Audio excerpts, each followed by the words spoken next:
Picture this: no streetlights, no phone glowing in your hand, no hum of a refrigerator in the next room, just darkness, thick, total darkness, broken only by starlight and the orange flicker of a small fire.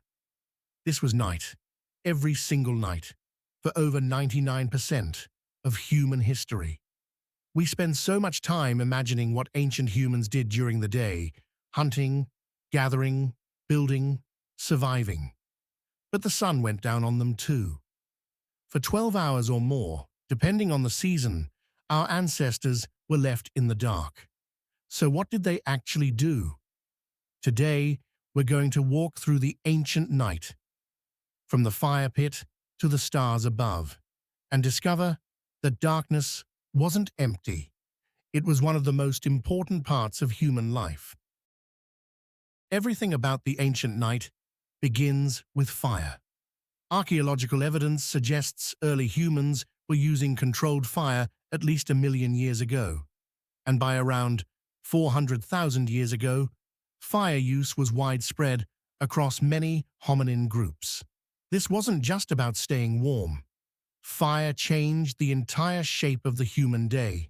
Before fire, night was purely dangerous, a time to hide, freeze in place, and wait for sunrise.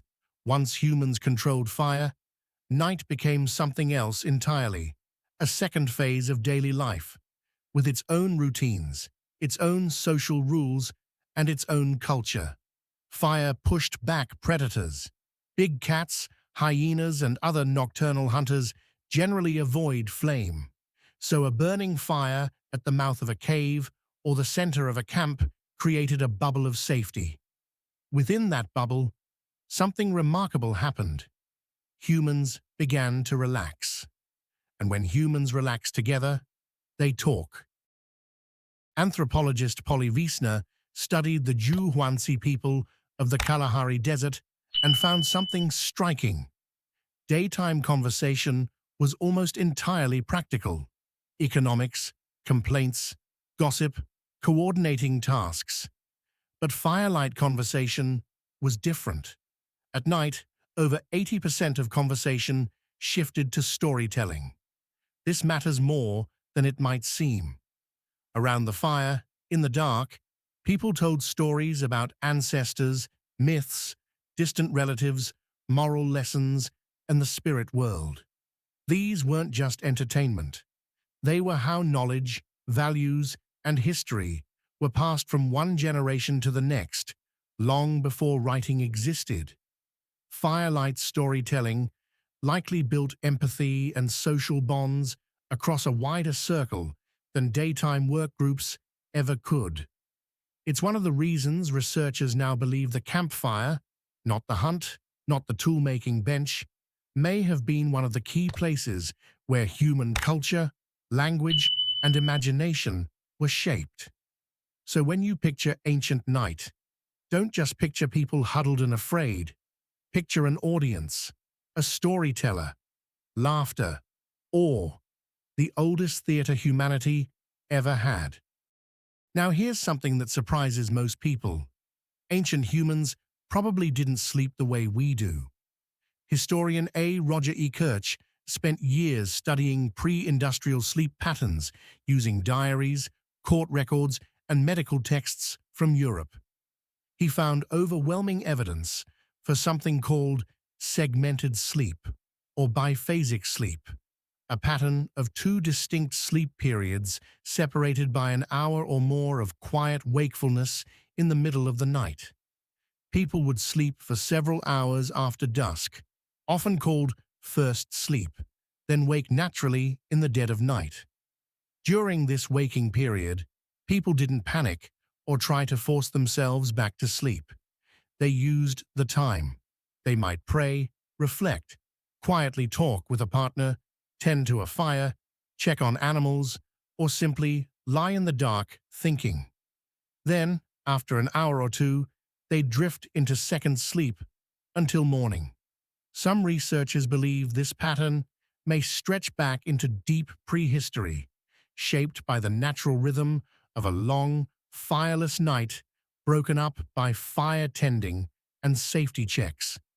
Others argue that sleep patterns likely varied a lot, depending on climate, season, and how much artificial light, even firelight, a group had access to.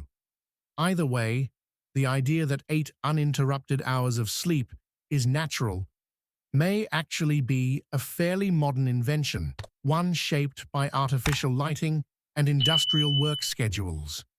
For most of human history, the night had texture. Segments, waking moments, quiet in-between spaces, rather than one long blackout. Of course, the ancient night wasn't only about rest and reflection, it was also about danger.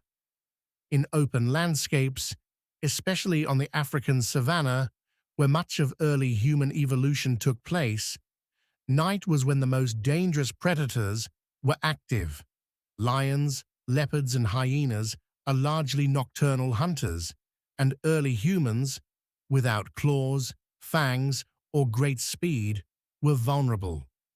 This is likely why group sleeping and rotating watch behavior show up so consistently across hunter-gatherer societies studied by anthropologists. Someone stayed awake or half awake, tending the fire and listening. Sound would have mattered more than sight in the dark. The snap of a branch, a shift in wind, the silence of insects suddenly going quiet. This constant low-level vigilance may have shaped human psychology in lasting ways. Some researchers argue that our species' heightened anxiety around darkness, something nearly universal across cultures, isn't irrational fear. It's an evolutionary echo of thousands of generations where the night genuinely could kill you if no one was paying attention. But not everything about ancient night was about fear.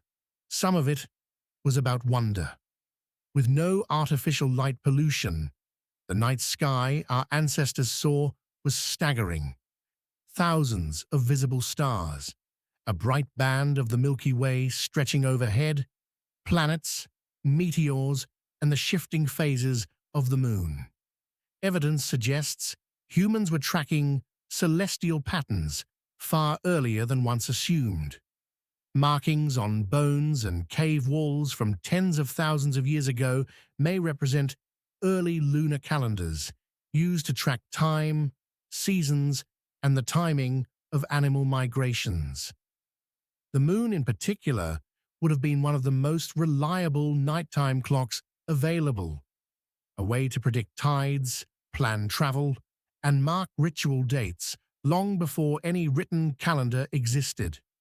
Later, more organized societies took this even further. Structures like Stonehenge and other megalithic monuments show alignments with solstices and lunar cycles, suggesting nighttime skywatching wasn't just curiosity, it was deeply tied to agriculture, ritual, and belief systems. In a very real sense, astronomy, one of humanity's oldest sciences, was born at night, out of necessity and awe in roughly equal parts. Across countless ancient and indigenous cultures, night held special spiritual weight. Many rituals, initiation ceremonies, healing rites, dances, and ancestor communication were deliberately performed after dark. Why night specifically? Several threads come together here. Firelight creates dramatic shadows and a heightened, dreamlike atmosphere that daylight simply can't replicate. The quiet of night strips away the noise and distraction of daily labor, making space for focus and altered states of consciousness. And in many belief systems, night was seen as the time when the boundary between the physical world and the spirit world grew thin, when ancestors, gods, or unseen forces were most accessible. Shamanic traditions found across Siberia, the Americas, and parts of Africa often centered nighttime rituals involving drumming, chanting, and firelight to induce trance states. These weren't fringe practices. They were often central to how a community understood illness, death, and the unknown. Night, in other words, wasn't just downtime between two workdays. For much of human history, it was sacred time. So what did ancient humans actually do at night? They tended fires that kept predators at bay and turned darkness into shelter. They told stories that carried their history and their morals forward through generations who couldn't yet write anything down. They slept in segments, waking naturally in the dark to reflect, talk, or simply exist in stillness. They kept watch, ears tuned to a world that could turn deadly in an instant. They looked up and began, without telescopes or math, to map the sky. And they gathered around flickering light for rituals that connected them to something larger than themselves. Night wasn't empty for our ancestors. It was full of danger, yes, but also full of connection, imagination, and meaning. The next time you find yourself lying awake in the middle of the night, staring at the ceiling, remember you're not broken and you're not alone in that experience. You're doing something humans have done since long before history was written down. You're just missing the fire.